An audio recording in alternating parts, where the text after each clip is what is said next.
I'm super glad that you're here, Dr. Taylor. Thank you. Please tell us how you went from Biola College graduate to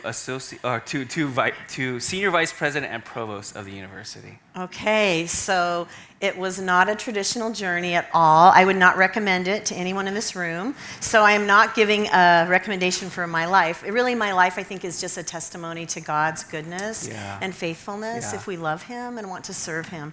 So I actually was a Biola undergraduate student here in the mid-1970s. I was the first person in my family to go to college. My mom actually dropped out of college out of high school when she was 16, partly because she was pregnant with me, married my dad. She had been raised in an alcoholic home, so had a really, really abusive family background and just wanted to get out. So because my mom never had a high school education, my dad was in the military, in the Air Force, so they really didn't know how to guide me to go to college. So it really was a high school guidance counselor who said, hey, you have two good things going for you. You're really smart and you're really poor, so I think we can get you a lot of money for college. And so I was like, okay.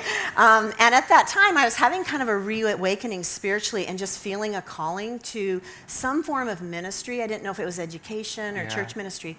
So I only applied at Biola because I felt like this was a place that could equip and train me. But we didn't have enough money for me to live on campus, so I commuted. And during that time when I was an undergrad, I met a Talbot student. He was 7 years older than me. I thought he was discipling me, but it turns out he was dating me. And so he proposed in my junior year, and I was like, I don't know what to do because I have one more year of college. And so we met with our pastor, and I was in a very, very conservative traditional church. And the pastor said, well, I don't think you need an education to be a good wife and mother, so you should drop out of college. Then I talked to my parents, who didn't have a value really for education, and my mom, who just loved being a wife and mother, said, oh, honey, I never thought you'd finish college. I just want you to get married and have babies. And so there really was no one in my life kind of saying, yes, you should finish. And so I dropped out of college and got married. And within 6 years, I had 3 little boys.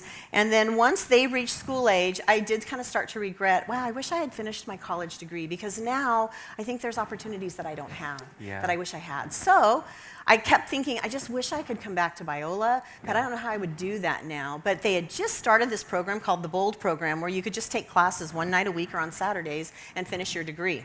So I came, finished my degree at Biola, and then started working in a private school, and then they wanted me to become the principal of the school, and I said, well, I think if I'm going to do that, I should get a master's degree.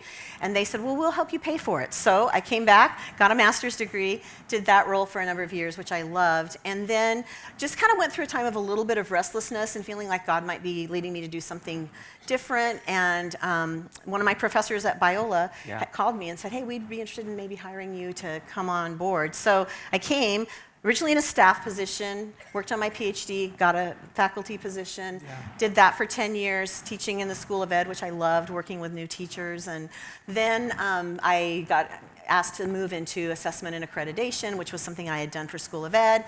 And then in 2015, President Cory came into my office and said, hey, the provost just resigned and I want you to be the provost. So I said no about 3 times.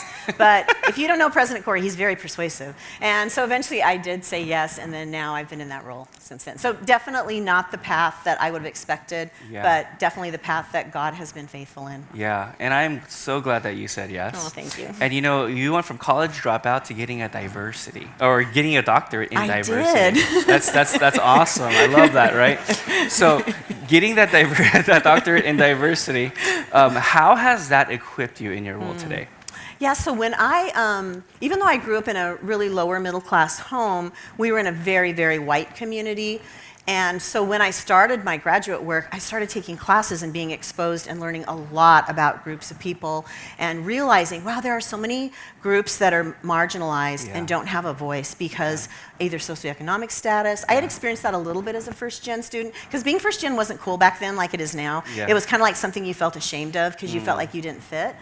But then, and just understanding different people groups. So I got involved with diversity at Biola with multi-ethnic programs, and just started feeling like God wanted me to do more work in that area. So as I did my research in that area, I really started understanding it's so important that people whose voices aren't usually at the table are at the table because we make better decisions. Yeah. So I think that knowledge is constantly in the back of my mind, whether I'm in a meeting with the president, with the cabinet, with the board of trustees. I'm always trying to figure out what perspective or voice do I know is present that isn't here to give their voice. Yeah. And so I always try to listen for those moments where maybe I can say, well, have you ever thought about how this might affect an Asian student, or how a woman might feel in this situation? So I feel like the work I did there, I did my actual dissertation in how do we adapt the way that we teach and the behaviors we do in the classroom so that all students will thrive. And so I just kind of use the things I learned from that to bring that voice to the table as often as I can. I love that. I love that. And you bring a different voice to the table of the cabinet right now as the first female provost. That's right. Give it up. Thank you. Yeah, that's right. What are some of the leadership qualities that you think you bring to the table as the first female provost? Yeah, so I would say I hope the students here are still taking StrengthsFinder. Is that a true thing still? Good, good. So when I took StrengthsFinder, that was really transformative for me because I didn't really see myself as a leader for most of my life. I didn't have a lot of confidence. But I'm really high in empathy. That's my number one strength. So I realized, when I step into situations, I used to say, I feel like I'm like Charlie Brown, really wishy-washy. I can see both sides of the perspective. But what I've realized now is that's a strength because I come into situations, I'm like, I completely understand what this person is saying and how they feel, but I also completely understand how this person feels. So looking for the way that I can bridge the gap and bring both of those. So I definitely bring that perspective to a lot of the meetings that I'm in. And I feel like we have a great group of vice presidents.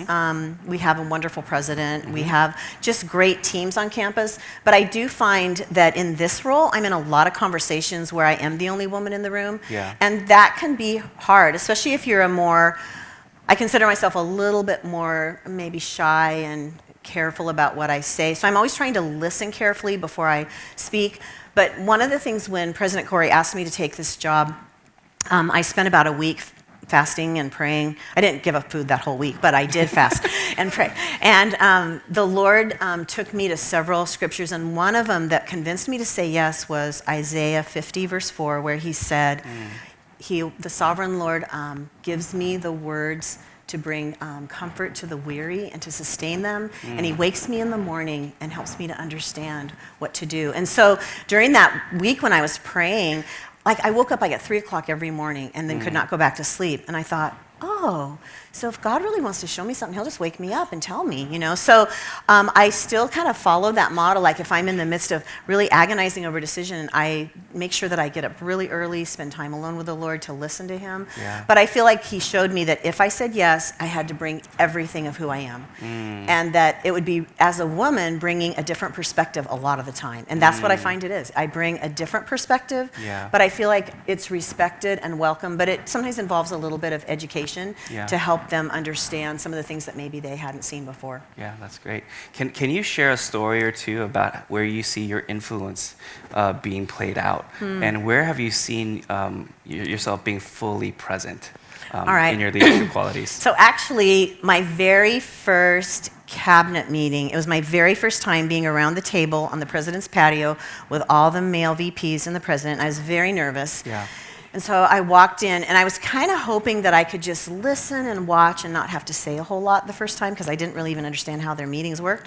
But I came in, and it was I think it was the first year that Biola had missed our enrollment, and so we were going to have to do some layoffs. And so they had been talking about it for weeks. So I felt like I came in toward the end of a conversation, and they were showing me, this is what we're planning to do. These are the plans for the layoffs. And as I looked at it, my heart just sank, and I thought, I think there's some things in here that aren't good. Yeah. But I hope I don't have to say that, because this is my first meeting. I don't want to come into my first meeting and be critical. But as I sat there, what the Lord does, he just starts making my heart start pounding. Does that ever happen to you guys? Yeah. I'm like, oh no, I'm going to have to talk. So I was starting to feel that. And then I just felt really clearly okay, the Lord's going to probably have me talk. I pray that I know the right thing to say. And then Dr. Cory just turns to me and says, well, Deborah, what do you think? You're seeing this for the first time. What do you think? Yeah. I was like, oh, man. So I feel like God just gave me wisdom in that moment, and I just asked a question rather than say, and I said, well, I guess the question I have is, what is the last impression you want these people to have of Biola? Because they're losing their jobs. And however we treat them in this process, that's what they're going to tell their families, their friends, their church, everything. And so when I look at what is on the table here, it feels like there's more work we could do to make sure they feel really honored and valued. Yeah. And I didn't feel like the room was super excited about that, but President Cory just said, you know what, I want you guys to go back to the table and come back. And the next week, they had doubled the severance packages. Yeah. They had done a number of things that I felt was just more honoring and respectful of these people. So from the very first meeting, the Lord was saying, you have to bring who you are, because you're bringing something different, and if you don't bring it, it's kind of like in the body of Christ, right? If we don't bring who we are, the body misses out on that. Yeah. But there's times it's hard to be that person. But as I've gotten into the role more, like my first year, there would be things where I'd say, well, I wish we could do that. And they'd look at me and they'd say, well, you're the provost. We can do that. If you can do that. I'm like, I can do that? I'd be so excited that I could do that. And so, but over the last 3 years and 4 years of being in the role, now I'm starting to gain more confidence. So one of the things I'm really excited that I got to do last year is we had a gender climate study in 2007, and we've been working on a number of initiatives, and I was able to relaunch that study, replicate it, so that later this spring we'll be getting the results of how has Biola improved in gender and how we're working with our female faculty, staff, and students. And then where do we still need to improve? So that's been a great thing to be a part of. But I honestly think that since I was here as an undergraduate student, came back as a post-traditional student, was a graduate student, then went on to another university for my PhD, then I was hired as a staff, then I became a faculty member, then I became a dean, and then I became an administrator, cabinet member. I pretty much understand every role at Biola at some level, and I think I can bring that. And it's very exciting to be able to say, oh, I know how that would feel to a staff member, or I remember how that felt as a female student. I remember, I know how faculty member experienced that. How can I make that a little bit better for them? So to influence change because you really understand where people are coming from, those are the kind of things that make me really love my job. It's so cool how God kind of set you up in those ways. He did. I know, it was like a setup. I love that. Well, you've been talking about having to bring your whole self into a room, and I imagine that takes a lot of strength. Where does that strength come from? Yeah, honestly, the strength to do it absolutely comes from the relationship I have with God. There's no way. I would not have said yes had not the Lord compelled me and shown me He had called me to do this. And so I mentioned that when God gave me that scripture, I just knew He was promising me, if you will say yes, I will wake you, I will teach you, I will give you the words to say.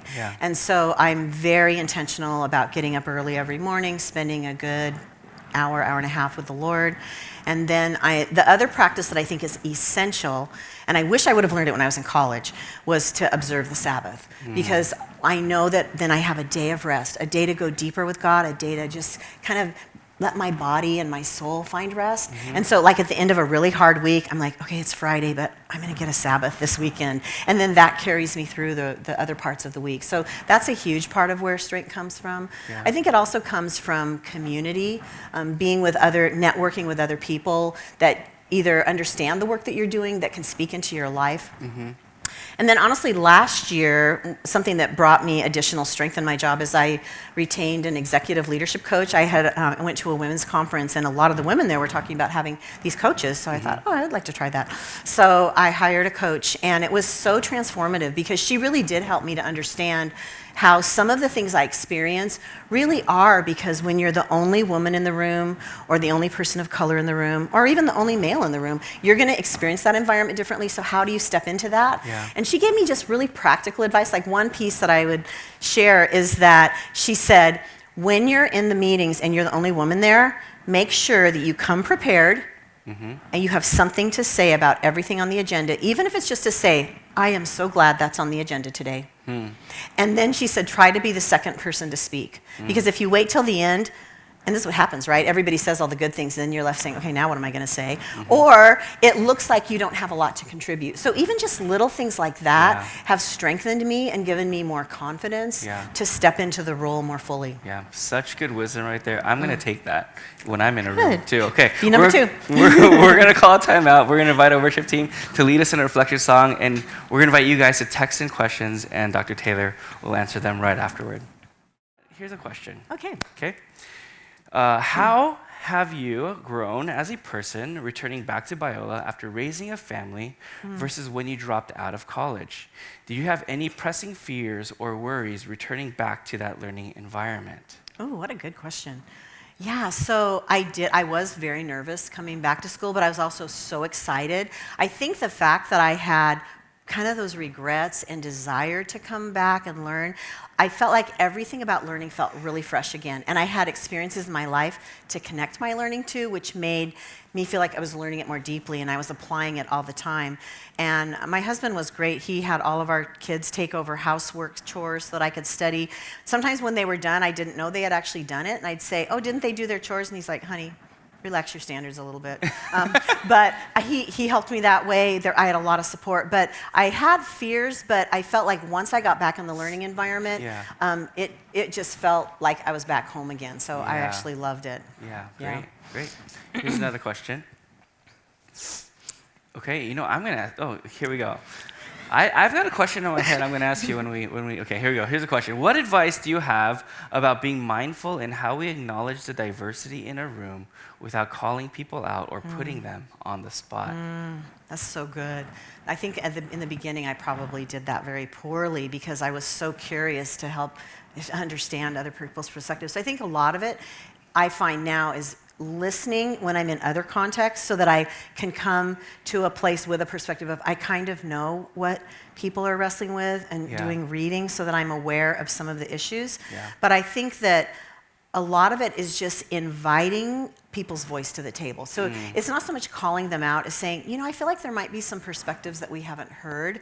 And does anyone feel like they could represent someone else's voice right now? I'm constantly aware of that when I'm in meetings. Like, okay, how would this be processed through this lens, this lens, this lens? And then I'll say, it feels like there's some voices missing. Maybe we should invite some other voices to come to the table. Or are there people in this room that would want to say something that we might have missed? So I think it's more of an invitation to people, but to respect if people don't want to say anything. When I was teaching, I would sometimes have students of color in my classes, and I could tell they wanted to say something, but they were afraid.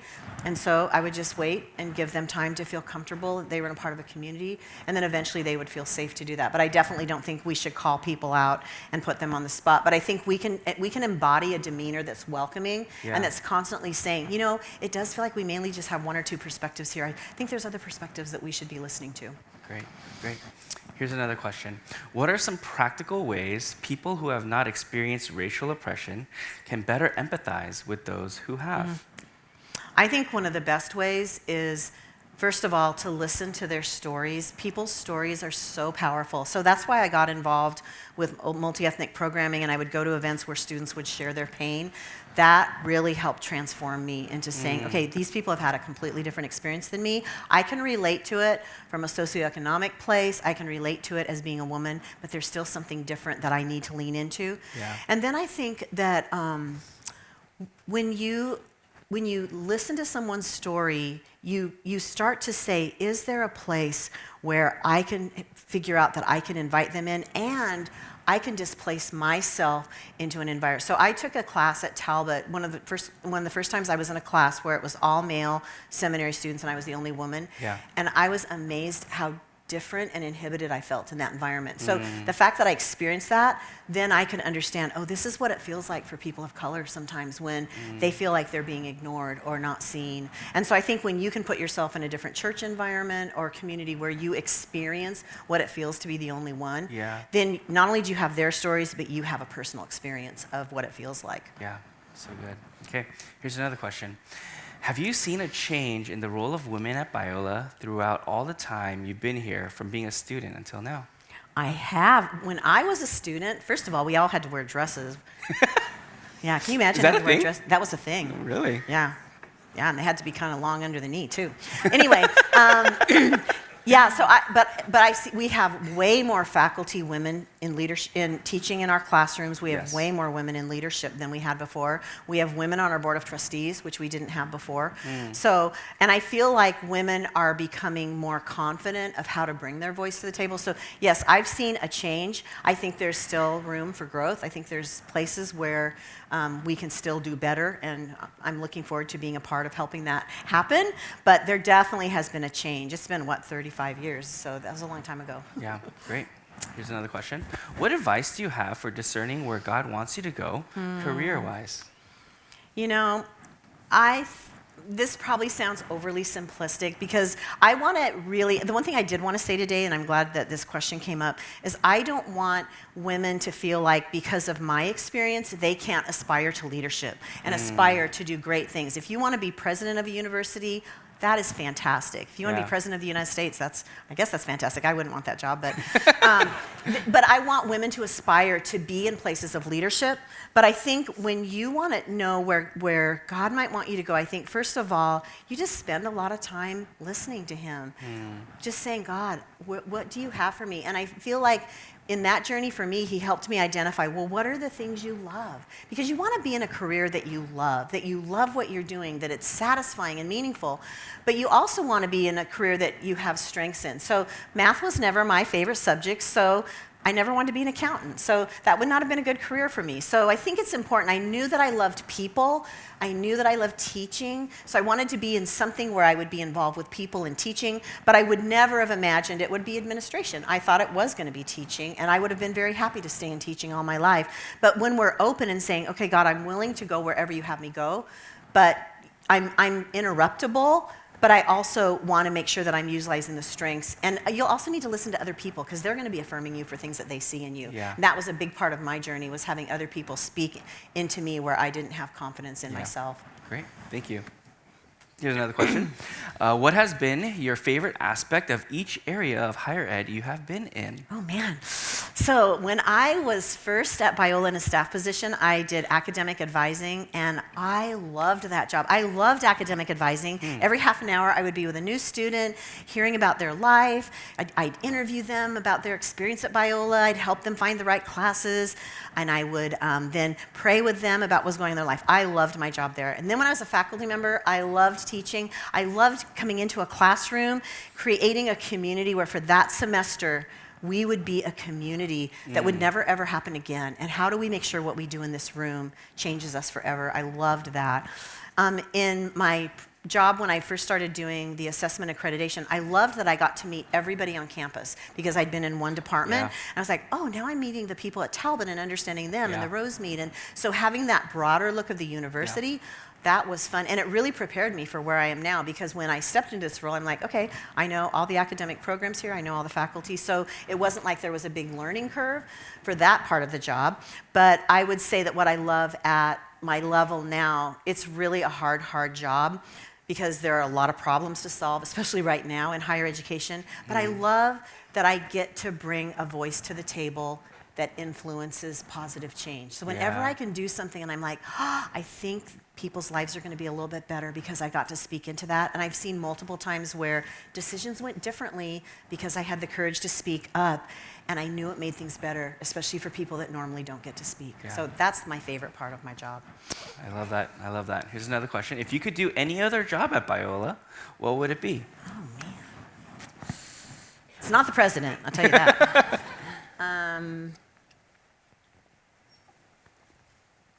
I really think I'd go back to being a faculty member. I loved being a faculty member. I love the interaction with students. I might want to work in student development, though. I might want to come over and work with you guys. You should definitely come over. Okay. Anytime you want. All right, here's another question. What is something you have learned from DBC, and what do you think he has learned from you? Ooh. I want to learn that. Yeah, the second one's better. Yeah. So I would say one of the things that I've learned from President Cory is he comes into situations that are really difficult, but he still manages to demonstrate kindness and compassion for everyone. And you can just sense his heart for people, and that he's really been a person of prayer. Like, he will often share things. You know, this morning when I was praying, this is what I felt. So I feel like he's a very godly and sensitive and caring individual who just loves the Lord with all of his heart. So watching someone lead that way has just been a really beautiful thing to be a part of. I think he embodies that probably better than anyone I've ever gotten to work as closely with. I think he's learned from me a lot of things about the experiences of women. One of President Cory's nicknames for me is the Velvet Hammer.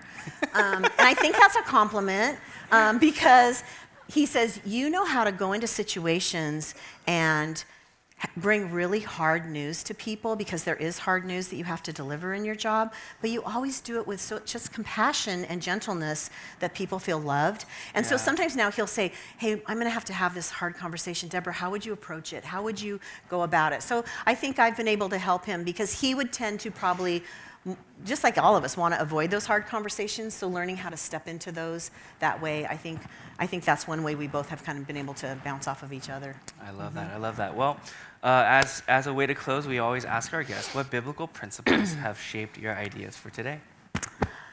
So what I was just talking about, the velvet hammer thing, at first I thought that was kind of like I was a tough person or something.